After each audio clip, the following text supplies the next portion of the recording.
Ya, salam jumpa lagi di episode yang ke-48. Tentu saja kita akan ngobrol banyak terkait dengan generasi. Kalau kemarin kita sejarah ya, karena sekarang kita akan berbincang tentang generasi kita dengan sebuah atau salah satu faktor yang sangat-sangat riskan dan wah ini jadi jebakan setan ya, jebakan bagi setan. generasi. Ya. Kalau iblis nggak mau. Nah ini setan yang membisu kan. Ya ini setan yang membisu. Nah apa itu? Tentu saja selama 30 menit akan kita bahas di sini untuk Dimas dan Diajeng dan Netralis tetap setia menemani kita ya selama 30 menit. Jangan lupa karena kita punya narasumbernya yang pas klop ini. Tentu saja di mana? Jangan gini. Tentu saja di sini saya Denny Sumirat dan rekan saya yang akan membantu yaitu Rina Prameswari dan juga Bito Suwarsono. Kita akan berbincang ya bertiga dan satu narasumber kita ya di sini. Nanti kita perkenalkan beliau siapa dan sudah berapa lama mengurusi hal ini ya. Tentunya pasti tahu sudah seluk dan beluknya dia. Jadi Ya. komplit sudah. Komplit sudah. Namun sebelumnya Cak Siro yang di sana siap memberikan letupan nada yang agak panas ini. Nuwun sewu pada narasumber. Letupannya agak panas ini nanti ya. Yoi. Baik. Judulnya apa, Cak Siro? Kayaknya sampean yang lebih tahu judulnya ini. Mantap sekali ya lagunya ya. Ini khususnya pecandu-pecandu narkoba itu ya. Oh iya. Jadi solusinya seperti apa ini Nah solusinya? ini nanti beliaunya ini yang profesionalnya itu Oke. yang akan menjawab semuanya. Mulai dari apa, faktornya apa, kenapa, hukumnya bagaimana. Wah cocok pokoknya di sini. Betul Bisa sekali. 1,5 jam? Ya, begitu. Ya, begitu. Tapi sebelumnya Diajeng Rina yang akan memantik sesi Betul, berikutnya. betul Itu. sekali Pak Denny. Dan juga memperkenalkan ya. Oke, Dimas, Diajeng, dan Netralis dimanapun Anda berada. Di episode yang ke-48 ini tentu podcast Cetik Geni menghadirkan narasumber yang sangat profesional sekali dan sangat wibawa ya. Siapakah beliau? Beliau adalah Bapak AKBP Imade Arjana SHMH. Selamat datang Pak Made. Assalamualaikum warahmatullahi wabarakatuh. Jauh-jauh dari Bali loh. Enggak kantornya di sini. Oh, kantornya. Kebetulan namanya memang gitu. Datang dari Bali mana? Ya. Ya. Oke. Sebagai apa dulu? Oh iya. Sebagai apa Betul. ya? Perkenalkan.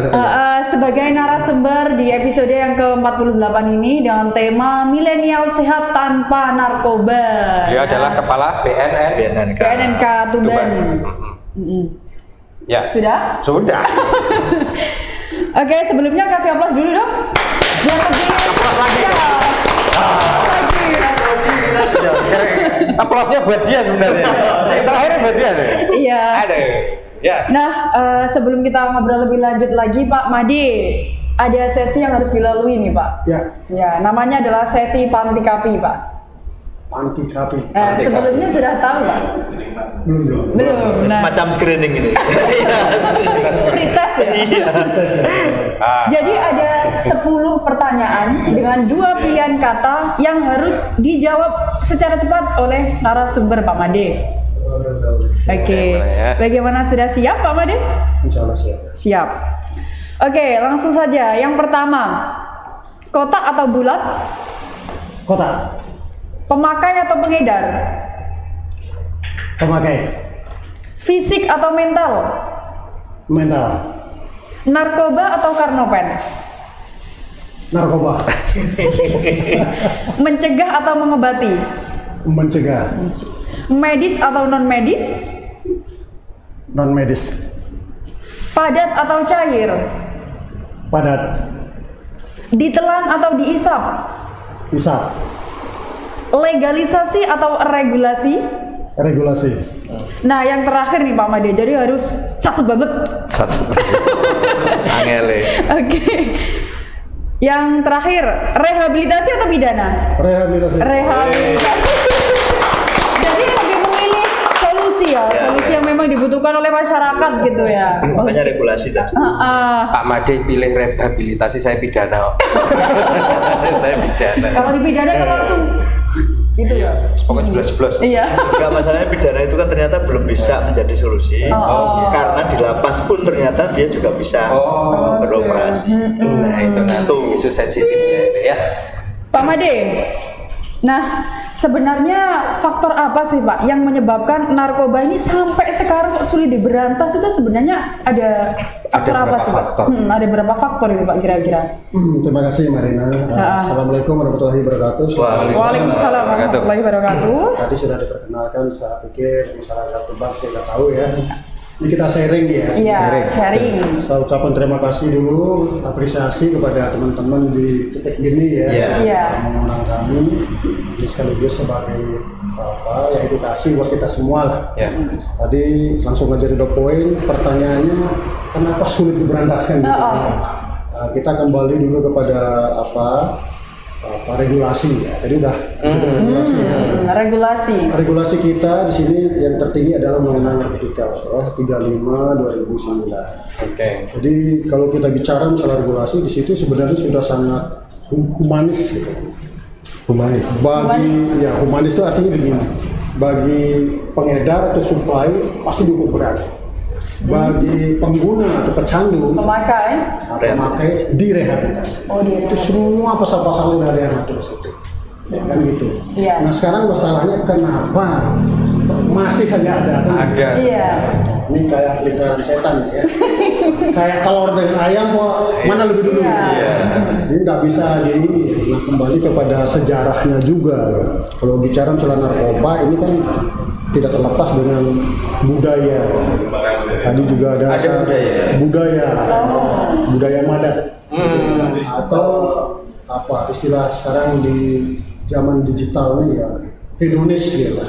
Hedonis. Istilah artinya apa ya? Konsumtif. Gitu ya, konsumtif. Jadi kalau orang bicara soal kebutuhan, insya Allah pasti cukup ya. Misalnya pegawai negeri, TNI, teman-teman di sini, kalau kita bicara kebutuhan yang paling cerdas kan itu cukup. Tapi konsumtif, hedonis tidak bakal pernah ada cukupnya. Nah, termasuk misalnya narkoba ini, kita budaya, perilaku, mental. Iya, mental. Ya. Nah, oleh karena itu, saya pikir ini memerlukan suatu katakanlah visioner yang sama buat kita semua, gitu ya. Visioner visi kita.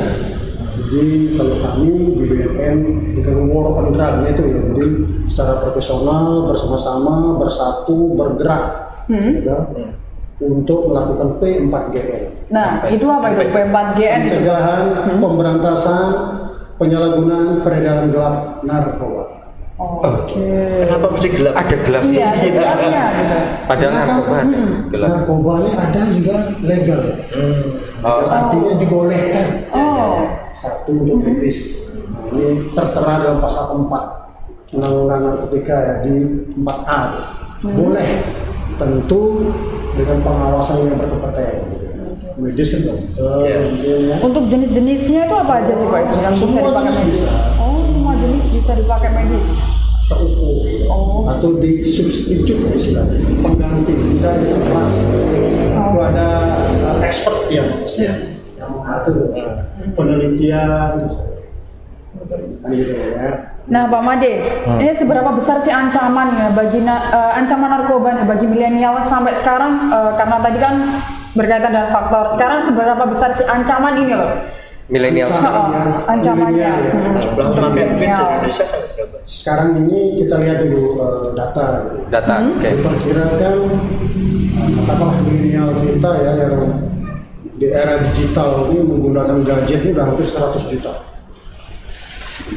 Mungkin 2/3 dari jumlah penduduk kita menggunakan gadget, terutama milenial. Tapi kalau secara keseluruhan sudah hampir 200 juta kita berselancar di atas internet di dunia maya.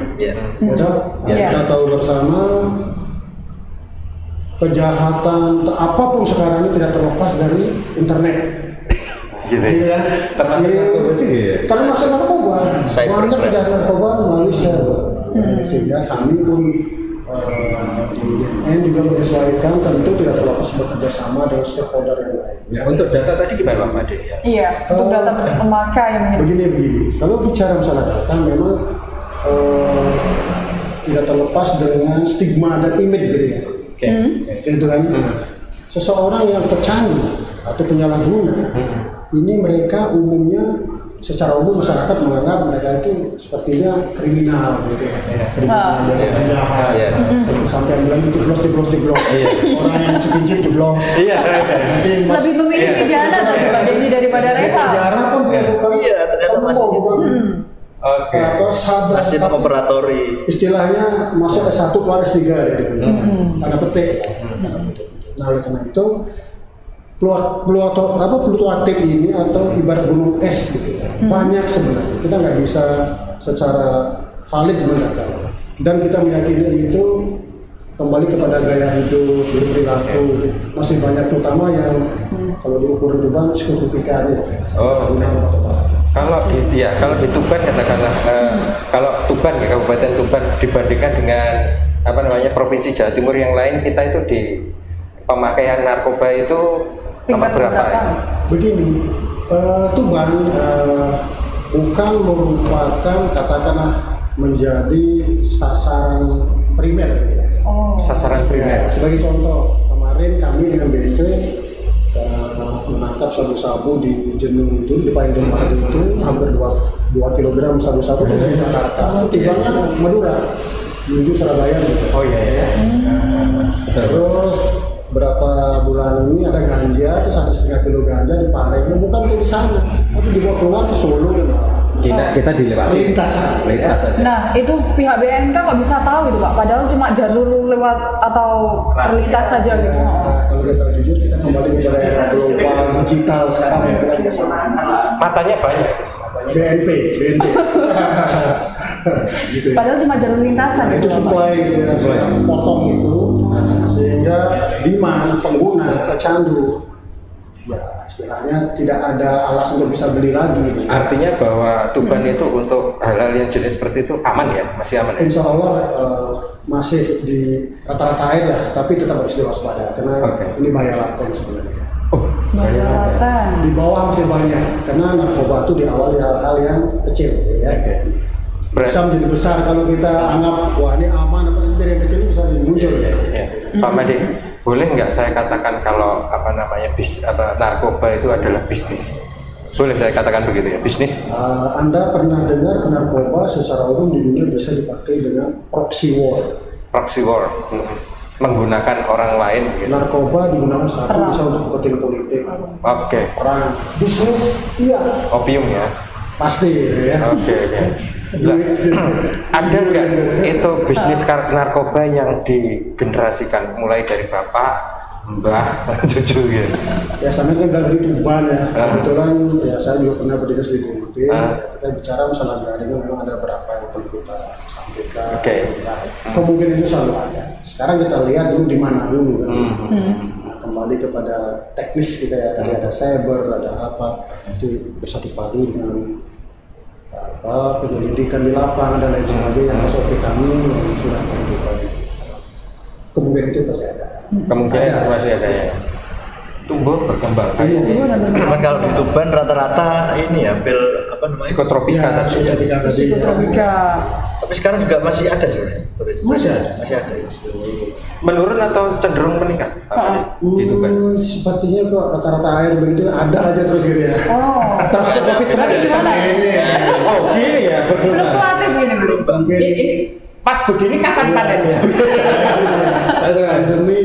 Pas pandemi mungkin kita lain COVID apa. Nah dia mungkin kesempatan. Nah ini sebenarnya produknya produk apa ya? Dari luar negeri dikirim secara diselundupkan atau dari Indonesia? Begini, kalau khusus psikotropika kan masih mungkin ya tidak begitu terdeteksi sampai ke lintas negara ya. Kalau narkotik ya. Iya. Tapi kalau psikotropika ya bisa antar provinsi begitu ya. Tapi kebanyakan dia putus jaringan ya. Putus jaringan istilahnya. Mereka mungkin kenal beli di mana, tempatnya di mana, sehingga muda terputus. Gitu. Kebanyakan begitu. Yang penjelasan tadi itu loh Pak Made, yang tentang proxy war-nya itu tadi loh, boleh dijelaskan lagi Pak Made seperti ya itu kebanyakan terjadi di negara-negara maju ya, Amerika Latin, di Kolombia gitu ya, atau bahkan di Eropa. Jadi kepentingan politik, ya tahu, pemerintahan, misalnya kayak di Kolombia kan banyak itu mungkin pejabat, kartel. Artinya bahwa katakanlah kita punya milenial yang banyak ini ya, yang punya potensi, apakah itu juga istilahnya menjadi potensi untuk mereka berarti korban ya, artinya mereka korban perang itu sendiri. Korban bisa juga dia ada sebagai supply gitu, memang menjadi aktor intelektual gitu. Nah, sekarang kan itu yang hulunya seperti apa kan itu yang harus dicari dan itu memang perlu. Untuk anak muda sendiri Pak Made, untuk anak muda sendiri biasanya narkoba itu menyasar di umur berapa? Kalau kita bicaranya istilahnya usia produktif belasan tahun? Itu bisa jadi dari umur belasan tahun itu sampai umur 60-an ya. 60-an. Kan produktif. Usia produktif 16 sampai 64 tahun. 64. Nah, karena itu di situ sudah include usia milenial. Nah, Pak Made, cara mencegah itu loh, kok bisa sampai ke milenial itu gimana? Cara mencegah supaya tidak bisa sampai biar aman itu seperti apa Pak Made? Begini, jadi kita nggak terlepas dari rule yang ada. Tadi saya bilang undang-undang itu di pasal 60 udah disebutkan itu. Jadi salah satu tugas kita di BNN itu adalah pembinaan pengawasan. Pembinaan dan pengawasan. Yang masuk di pembinaan apa saja? Di situ termasuk usia anak sekolah, gitu ya. Dan memasukkan kurikulum terintegrasi P4GN tadi ke sekolah. Ya, gitu. Itu biasanya masuk ke ya memang tidak menjadi mata pelajaran wajib juga. Di situ istilah insert gitu ya. Insersi. Di subjek apa begitu ya disempatkan di situ. Misalnya pelajar agama, misalnya narkoba.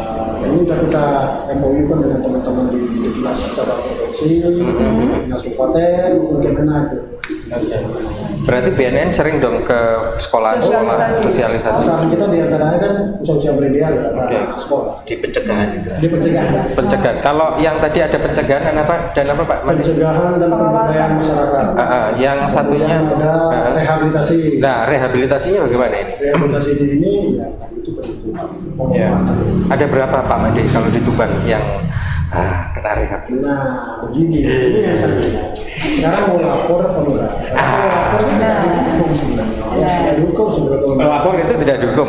Ya, tidak dihukum. Karena jadi fasilitasi untuk bisa direhabilitasi. Enggak dihukum. Tapi mungkin tidak dihukum, tapi khawatirnya dikerjakan oleh masyarakat. Iya, khawatirnya enggak dihukum enggak apa-apa, tapi biasanya masyarakat itu takutnya, nah kalau ditanya-tanya yang lain. Bukan ditanya-tanya, dikucilkan masyarakat itu seperti apa Pak Made? Caranya bagaimana Pak Made supaya masyarakat yang mudah-mudahan bergabung dan kita banyak ya.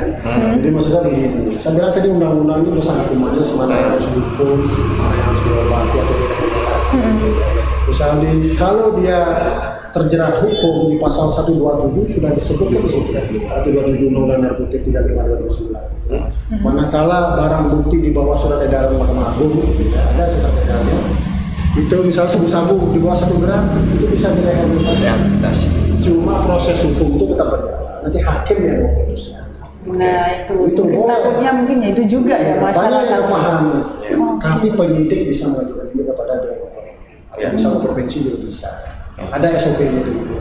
Ada yang voluntary, sukarela. Ini yang kami harapkan. Kan banyak yang putus nyambung nih makanya. Putus nyambung.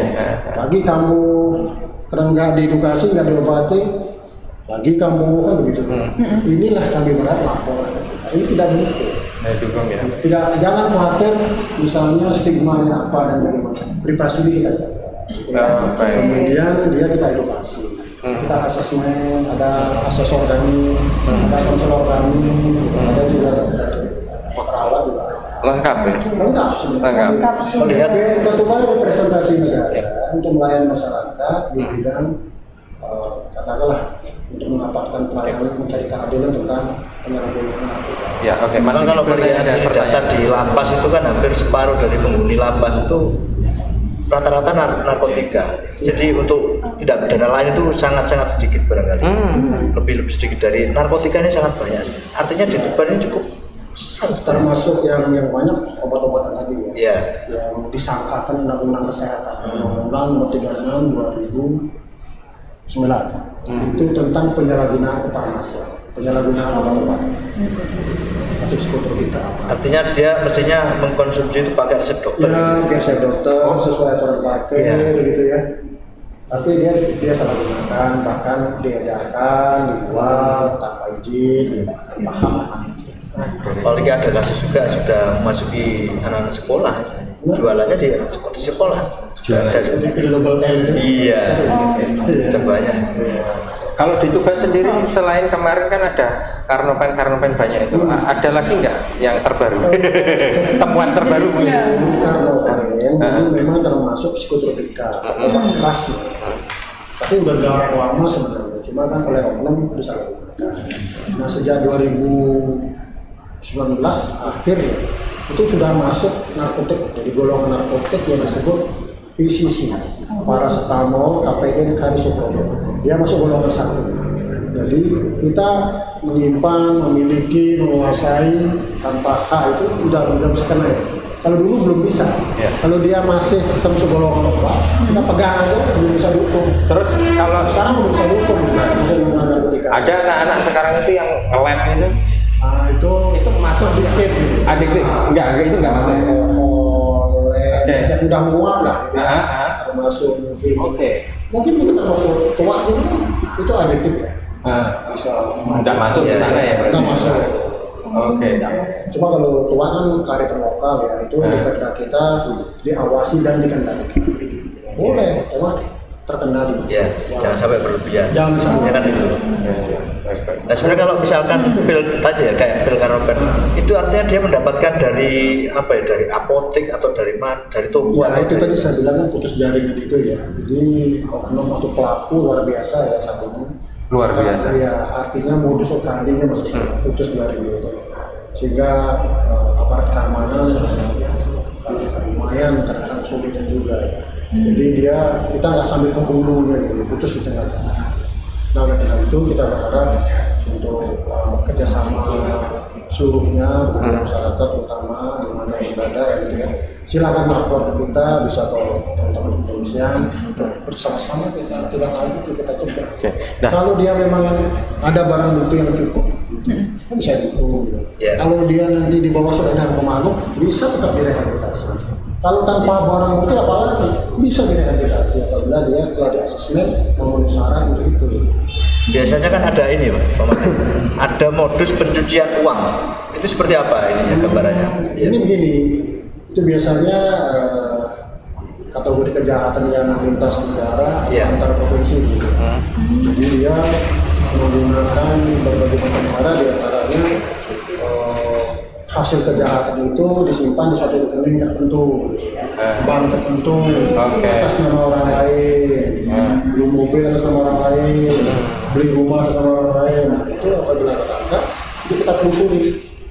Apabila memenuhi syarat, dia bisa kena berlapis pasal. Pengedar narkotika dan juga pencucian uang. Oh bisa uang dari hasil kejahatan. Bisa seperti itu ya? Berlapis. Berlapis. Itu kita buktikan bekerjasama dengan teman-teman apa namanya itu transaksi keuangan itu. OJK satunya BI apa namanya? Iya itu saya lupa itu ya, betul ada satunya. Iya. PPATK. Undang-undangnya adalah Undang-Undang Nomor 8 Tahun 2010 tentang tindak pidana pencucian uang. Jadi berlapis itu lebih berat lagi. Uang itu atau barang dari hasil kekayaan narkoba itu disita untuk dirampas nih. Biasanya hukuman untuk bandar itu paling berat apa ya? Kan hukuman mati. Padahal sudah ada tanda kutip hukuman mati, tapi kok masih beredar. Ya sebentar. Yang saya mau tanyakan, kenapa hukuman mati dan syaratnya apa biar dapatkan hukuman mati kata? Ya tentu tadi kan bilang bandar. Bandar ya. Barang bukti. Kalau barang bukti sampai 100 kilo kan bisa diancam. Jelas bandar ya. Bandar. Ya. Bisa dibuktikan itu bandar. Konstruksi hukumnya sudah. Oke. Wah, juga ya. Tapi nah ini tadi pertanyaan yang diajak Rina mau sampaikan yaitu, lah wong sudah ada pasal mau hukuman mati. Pasal hukuman mati masih. Ya begini ya. Kembali itu memang sebuah bisnis yang gaya hidup dan perilaku. Oke. Jadi memenuhi dari gaya hidup perilaku. Tidak memikirkan akibat. Oke.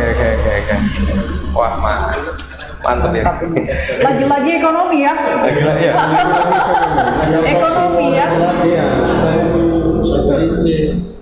Nah, Pak Made, kalau umpamanya Pak Made ada pihak berwenang yang juga kena narkoba itu pripun Pak Made? Sama, tak ada. Tidak pandang bulu hukum itu ya semua masyarakat hidupnya sama di mata hukum. Ancamannya juga sama. Sekarang tinggal begini kecuali TNI, dia ada pidana militer. Oh, begitu. Spesialis dia. Tapi kalau sipil sama. Kalau dia pidana militer nanti mengadili mahkamah militer. Ancaman hukum ya sama, undang-undangnya sama. Yang menangani. Jadi artinya kalau ada aparat sama di mata hukum. BNN ini dengan kepolisian, kemudian dengan TNI ini posisinya di mana BNN sebenarnya? Iya, kalau terutama BNN Polri ya, BNN dan Polri kita bekerja sama. Ya, ada masing-masing domain kerja. Jadi kita kerja sama aja. Informasi dan catatan bukunya sama ini atau berbeda ya? Ya tentu karena memang job desk-nya sedikit ini ya beda, tapi tujuannya sama. Oke. Goal yang ingin kita capai kan mencegah, memberantas narkoba. Pak Made mungkin bisa diceritakan, ini kan baru saja mendirikan Kampung Tangguh kan saya. Ya. Apa namanya? Kampung Tangguh apa? Rehabilitasi di BNN kan? Apa namanya? Kampung rehabilitasi, ya Kampung Narkoba ya. Ada di 2 desa kalau nggak salah di depan ya. Iya. Ya, bisa diceritakan seperti apa itu gambarnya? Iya, itu satu konsep ya. Kemasannya itu bagaimana bisa menarik kita semua, bagaimana bisa kerjasama ya jelas.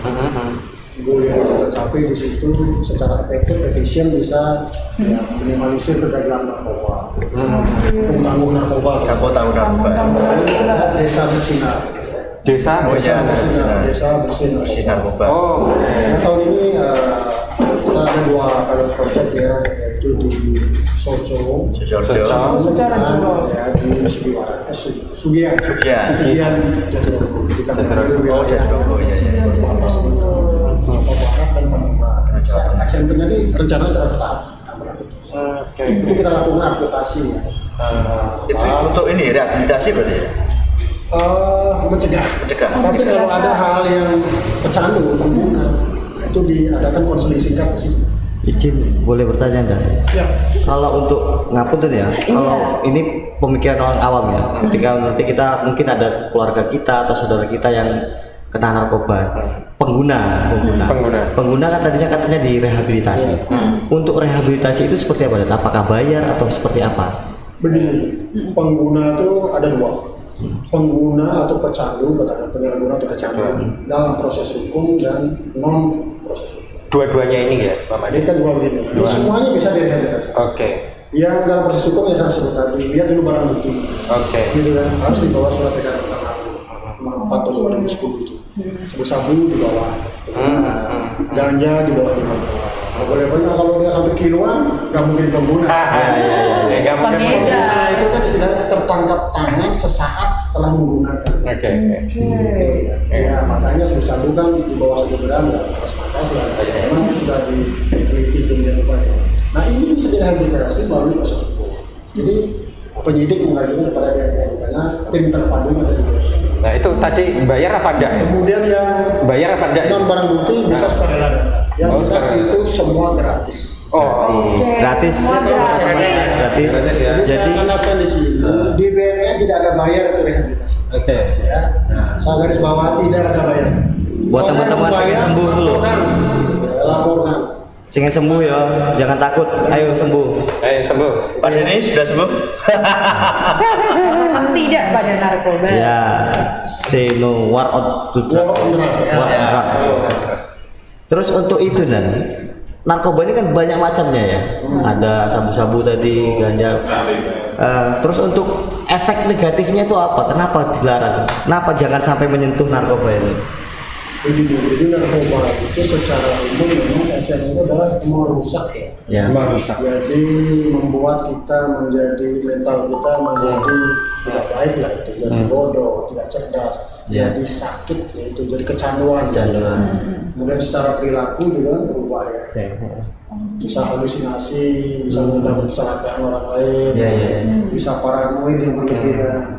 Hidup yang hedonis tadi gitu dan lain sebagainya. Yang jelas banyak mudaratnya lah. Nah, ya. Berarti itu salah satu pertanggungjawaban negara terhadap manusia-manusia di wilayah. Ini harus dicegah. Maka milenialnya kan generasi ke depan pemimpin. Kalau nggak dicegah ini tidak cerdas jadi apa kita ke depan? Bisa kita dijajah sama. Iya. Nah Pak Made, bagaimana sih peran orang tua nih, khususnya yang punya anak-anak seusia produktif ya, misalnya kayak belasan gitu, dalam istilahnya menasehati dan juga memberikan apa ya, nasihat-nasihat. Padahal jangan itu pengaruh lingkungan keras loh. Keras sekali pengaruh lingkungan itu, bagaimana Pak Made? Kami di BNN kan kami bilang tadi programnya pencegahan itu ya. Pencegahan itu banyak sekali memang ini ya, sub-item. Di antaranya tahun ini kita melaksanakan misalnya workshop teman sebaya itu milenial di sini. Cuma perwakilan saja. Kita ambil 20 orang, dia akan menjadi pionir ya, atau menjadi jejaring kami, networking kami, bisa disampaikan ke teman-temannya lah. Kita lakukan workshop atau sosialisasi tentang bahaya pergaulan narkoba. Kemudian ada ketahanan keluarga di narkoba. Seperti apa ya Pak Made? Ketahanan keluarga. Di situ seperti sejenis advokasi juga ya gitu. Jadi pertama yang sosialisasi jadi bilang apa sih narkoba itu banyak juga yang nggak tahu. Makanya sabu-sabu apa efeknya di efeknya ada 4 saja sebetulnya. Efeknya 4 saja sebetulnya. Misalnya satu halusinasi. Halusinasi itu apa ya? Antara nyata dan ini dia nggak bisa apa. Yang kedua depresan. Narkoba itu kan sifatnya ada yang menekan ya. Susun saraf kita ditekan, kita menjadi tidak sadarkan diri kira-kira. Maka kan ada beberapa jenis narkoba atau narkotika itu digunakan untuk medis itu, misalnya operasi besar itu disuntik dengan morfin kita itu depresan. Jadi yang tidak sadarkan diri. Operasi sadar. Itu expert yang itu depresan itu ya. Depresan itu. Misalnya morfin. Apakah termasuk depresan itu artinya bahwa dicubit dan lain sebagainya sadar? Nggak sadar. Itu ya, itu yang membuat dibedah aja kesadaran. Apalagi kalau dicubit ya. Baik kalau misalnya habis kena narkoba, halusinasi, nabrak gak kerasa, tahu itu kok kayak jatuh cinta ya, sudah sering disakiti begitu depresi. Itu bukan jatuh cinta, mabuk cinta. Mabuk cinta. Terus ada stimulan. Yang ketiga ini stimulan. Stimulan ini yang banyak branding sekarang ya, disebut sabu. Bisa menjadi powerful. Ibarat doping gitu ya. Stimulan. Jadi percaya. Dapat kuat doping. Padahal itu sebenarnya semua juga ya. Halusinasi tadi. Dan itu nggak lebih dari 3 kali 24 jam udah hilang. Habis rasa, kira-kira begitu ya. Tapi di aliran darah kita kalau kita sudah kecanduan itu lama. Kalau tes rambut, tes darah pasti masih terdeteksi. Nah, kita sedang aja lah teman-teman PWI ya. Iya, betul. Yang keempat apa? Iya. Yang keempat ketergantungan. Pasti itu. Iya. Sekarang ciri-ciri nih Pak Made. Barangkali ada ciri-ciri anak yang pakai narkoba itu seperti apa sih? Kan pasti Nggak mungkin kayaknya. Dia kan tidak sehat. Kayak misalkan Nggak mungkin gemuk ya. mantan fisik, ya, mantan pecandu seperti ini ya, bim slang itu dulu ya. Ya, pasti gemuk. Kayak gitu ya. Luar biasa memang pengaruhnya. Nah, khas banget tuh narkoba. Dan tidak bisa nggak bisa secara fisik pulih, hanya bisa pulih. Apalagi saya pernah baca itu kalau kita satu pil itu yang namanya pil itu katanya itu memutuskan 100 surat syarat. Benar ya. Itu apa itu teh? Ya pil-pilan itulah, harus apa pil apa saran lah. Double L. Sudah terlalu banyak ya itu merusak kesehatan. Semua organ tubuh bisa. Gue nanti ditanyain ini Terus sama ini ya mungkin matanya agak cekung gitu ya mungkin. Ya, secara fisik ya. Ya secara fisik. Jadi 3 hal sebenarnya. Bagaimana mengenali seseorang menggunakan narkoba. Memang secara directly itu sulit memang ya. Tapi yang pertama bisa secara fisik. Terus psikisnya. Yang kedua baru sosialnya. Sosial. Ya, sosial kan di situ kan banyak hal di situ ya. Mungkin dikait dengan lingkungannya, dari apa gitu ya. Kemudian rumah tangganya sendiri. Tapi orang-orang yang pakai itu rata-rata asosial ya. introvert apa gimana? Iya itu tadi ya, mungkin faktor ekonomi misalnya, mungkin dia jarang bergerak dengan tetangganya atau seperti apa? Bisa jadi begitu ya. Kok jadi kayak teroris interaksi. Iya. Oke. Kalau ini bingung ya. Ini juga pecandu. Pecandu tisu. Iya, oke.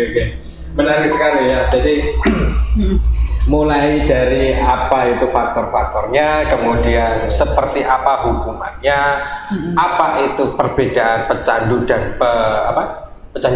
pemakai itu, bagaimana rehabilitasinya, semuanya ada di Pak Made tadi dijelaskan. Namun ada satu yang pengen lewat nih.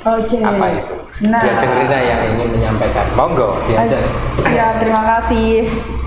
Nah, di acara podcast Cetik Geni ini tentu ada sponsorship yang mendukung di acara kita. Di antaranya ada Rumah Makan Dorobei. Ada Piton Adventure di sana. Seafood Putra Rombelawe. Halo Cak To. Cak To ini masih spesial loh. Iya. Spesial. Oke. Kemudian ada Gibran Agni Radia Fresh Fish Supplier. Nah, ini khusus yang mau seafood begitu ya. Langsung ke sini aja. Gibran. Terus ada lagi dari Queen Pie. Queen Pie. Makanan-makanan ringan dan kue-kue kering. Dan selanjutnya yang terakhir ada dari Rina Widya Fashion, saya sendiri. Paling terakhir ya. Semua yang diucapkan atau diucapkan diberikan informasinya tadi oleh Diajeng Rina itu pun juga membuat kita edik. Kecanduan. Apalagi Pak To. Seafoodnya mantap sekali. Apa namanya tadi? Edik ya. Bukan yang pemilik kafe. Iya. Yang punya kafe. Ya, oke.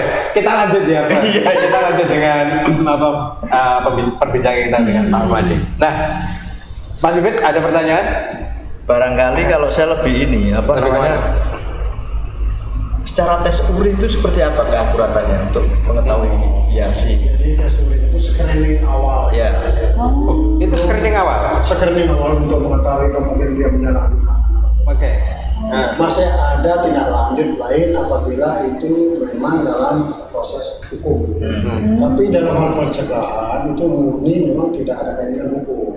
Kemarin saya Mas Bibit koordinasi, udahlah teman-teman wartawan, ayo kita tes urin bareng-bareng. Saya kemarin sudah tes. Nah, kau tes ngapain ya? Hasilnya positif atau negatif? Soalnya kerjaan harus gitu, Pak. Gimana ya tes urin?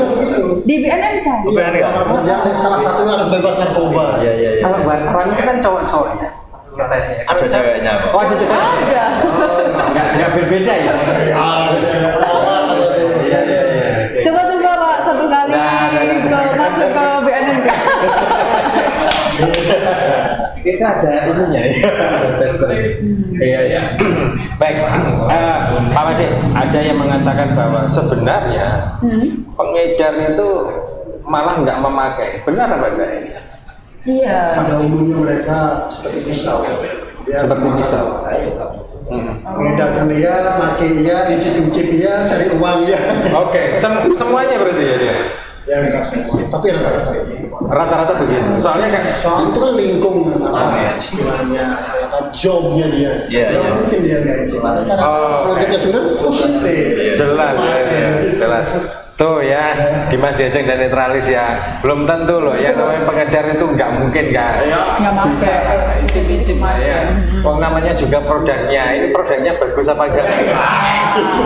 Bahkan dalam perkembangannya kemarin waktu menangkap ganja itu kan ternyata ini sudah pakai paket gitu ya, dikirim paket gitu. Artinya jual putus gitu, tidak ada ini. Jadi kita Paket seperti apa juga? Ya paketan melalui JNE. ekspedisi. Ekspedisi pengiriman. Iya. Kayak di ini lapak-lapak online gitu kah? Bisa jadi. JNE langsung dari Iya. Langsung pesen gitu loh. Itu berapa kilo? 1,5 kilo. Ya? 1,5 kilo. Ganja dari mana? Dari Riau. Riau. Ya? Riau. Oke. Dikirim lewat paketan. Itu tujuannya kemana tuh Pak? Emang ke Tuban? Tuban, Parengan. Ada itu waktu itu. Wow. Sudah pakai metode seperti itu. Seperti itu ya. Lah itu pendeteksiannya seperti apa Bu? Justru itu yang kita ini ya, maka kita perlu kerjasama dengan teman-teman semua gitu ya. Itu kan ketahuannya di teman-teman itu ya, kerjasama dengan BNP Riau. Oke. Paket sudah muncul, ada info dari Riau. Iya. Muncul ke Surabaya. Muncul itu lewat udara tuh. Iya, sana kerjasama itu terjadi. Jadi di sana kita kerjasama dengan BNP udah kita bawa barangnya langsung kerjasama udah langsung kita ambil di situ. Baru kita kerjasama JNE kita bawa ke sini. Biasanya di bandara itu kan ada screening juga itu ya. Itu sudah ketahuan atau gimana? Baru di Surabaya. Di Surabaya. Tapi di sana sudah ada info juga dari sana. Oke. Jadi kerjasama lintas BNP. Karena itu seperti itu ya. Jadi di bandara itu misalkan bawa sabu atau pasti ketahuan. Mestinya ketahuan. Ada X-ray. Iya. Sekarang udah pada canggih. Pada canggih ya. Bener ya. Saya kaget itu. Itu generasi milenial itu seperti apa Bang Adi yang melakukan itu? Dia itu kalau dari motif yang kita gali itu kita masih punya anak kecil baru. Oke. Iya. Dua anak. Dulunya bekerja di perusahaan di Riau, aslinya Riau, Mr. B yang namanya. Istrinya ada sih. Berarti ekonomi itu. Ekonomi itu. Artinya kalau katakanlah nanti bukan nanti lah katakanlah ada resesi di negara kita atau apa itu, narkoba itu artinya bisa naik atau bisa jadi pasti itu. Jadi kan jalan pintas ya. Oke. Narkoba itu menjanjikan seperti yang kita bilang tadi ya, korupsi uang tadi itu. Jalan pintas tuh bisa dapat uang banyak. Jadi kurir aja dapat banyak, tapi risikonya tinggi. Iya. Apalagi 1 kilo-kiloan itu kan berat. Iya. Ngeri ya. Ya, ngeri sebetulnya. Tapi kenapa kan kembali itulah maka ini kesempatan ini kewajiban kita bersama ya. Makin banyak sadar aware kita ya di seluruh warga masyarakat di awal dari keluarga. Untuk terkecil waspadalah kita. Kita berharap di situ sehingga secara ini tumbuh daya cegah, daya tangkal di keluarga. Apalagi sekarang kan pandemi kan banyak kendaraan ya. Betul. Kita nggak tahu ya putra putri kita gadget ini tenang belajar apa yang harus cek and recheck. Berarti yang menjadi PR pemerintah kita adalah ketika pandemi ini banyak PHK. Iya. Nah ini barangkali PHK lapangan juga bisa kerja, ya? lapangan kerja sekarang kan juga susah sulit. Orang larinya ke sana jalan pintas. Mungkin karena narkoba itu sendiri punya pasar kali ya. Pasti ada. Iya. Di mana Pak? Boleh kan? Ya, pasar Pasarnya ilegal. di mana ya? Pasar ilegal. Iya, seperti itu ya Pak Made. Bisa boleh dikatakan seperti itu ya. Ya kan kalau secara nasional geografis di Indonesia ini kan Strategi. segitiga emas dan Itu tadi segitiga emas itu loh. Itu kalau nggak salah itu dulu ada filmnya itu segitiga emas. Bukannya Tentang Bermuda. narkoba. Segitiga Bermuda. Oh enggak, itu ada lagi ya. Itu segitiga emas seperti apa Pak Made? itu bicara masalah market gitu ya. Market. Dan akses entry point. Indonesia masih jadi. Ya kan menggunakan negara bahari ya. Ya. Oke. Sehingga kita salah satu program kita di tingkat pusat mengadakan operasi laut. Kemarin baru selesai. 800 kilo itu. Di Riau sana. Riau lagi. Iya, lumayan sana gitu ya. Artinya apa? Market dan entry point-nya akan mudah masuk karena memang banyak jalur tikus katakanlah. Ya. Darat, laut, banyak. Makanya kita Tuban itu sebenarnya bisa rentan juga ya. Bisa rentan juga. Kewajiban kita garis pantai kita panjang. Sangat panjang. Mau ke darat kemana aja Iya, bisa ke bisa. Blora, ke Rembang. Maka itulah kita ada program di DNN Desa Bersinar, teman-teman di Polres ada kampung tangguh narkoba. Kampung ini kita batasi kita benteng itu, ya sampai masuk cepat terdeteksi. Ini besok-besok mungkin kampung tangguh narkoba bisa jadi kota tangguh narkoba. Misalnya seperti itu ya, Pak Made. Amin. Oke. Amin. Baik. Pak Made, ini sudah selesai ya kita. Wah, ini sebelum kita mensudahi dialog kita dan ngobrol kita butuh satu statement akhir dari Pak Made untuk nasihat kepada Dimas Diajeng serta Netralis dan juga milenial. Ya. Bagaimana agar ya tadi lah kembali jangan sampai tergoda dengan itulah seperti itu. Apakah harus sungkem selalu dengan orang tua atau seperti apa? Sebenarnya sederhana konsep ini. Yang pertama harus berani tolak narkoba, berani katakan tidak. Berani katakan tidak. Berani katakan tidak. Berani katakan tidak. Apalagi Tuban kan ini lingkungannya lingkungan wisata ya, lingkungan industri, lingkungan Betul, industri. Macam-macam ya, hotel, kafe, kuliner. Wah itu Gampang Segala macam Oke. ada. berani harus. pergaulan itu ya. No. Oke. Kemudian yang kedua ya berani lawan dan melapor sudah menemukan lapor gitu ya polisi dari teman Polres maupun DNN termasuk yang pecandu itu bisa dijangkau, ayo kita rehabilitasi tidak dihukum, harus berani untuk melapor. Oke. Nah itu ya. Nah, itu Yang ketiga ada yang ketiga. Ada yang ketiga. yang ketiga ya itu namanya milenial tadi kan apa kita sebut berselancar di atas internet di Oke, aja, ya. global digital Oke. bijak dan cerdas yang positif jangan disalahgunakan. Disalahgunakan kita juga memang tidak bisa setiap saat mendikte mengontrol, harus bijak dan cerdas gunakan untuk positif ya. Wajar yang positif. Yang keempat tentu quality time di keluarga tadi saya masih keluarga. Oke, peran keluarga. Ya mungkin tidak ada dusta di antara kita lah. Jangan sampai kena digital rumah tuh seperti asing semuanya. Iya, jadi mendekatkannya jauh, jawabannya dekat ya. Ini wajar saya biasa tegur sapa. Iya. Tahu mungkin narkoba nggak tahu juga nih. Ini Masuk ya. Oke. Yang kelima ya kita iman takwanya. Iman dan takwa. Intak. Agama apapun pasti melarang. Ya. Oke. Baik. Ya, baik. Dimas Diajeng dan Netralis tetap ya tadi posisi dari BNNK adalah demi untuk menciptakan generasi manusia-manusia yang tangguh dan jauh dari narkoba, karena kita tahu bahwa tidak hanya pada fisik tubuh pemakai sendiri, akan tetapi mental itu juga termasuk dari sebuah cyber yang dunia internasional ya. Artinya bahwa jangan sampai kita itu menjadi pasukan-pasukan mereka seperti itu ya. Kita cegah narkoba bersama-sama, dan tentu saja keimanan dan ketakwaan mari kita tekankan dan kita jaga kuat seperti itu ya, dan juga persaudaraan ya. Seperti itu Dimas Diajeng serta Netralis di situ.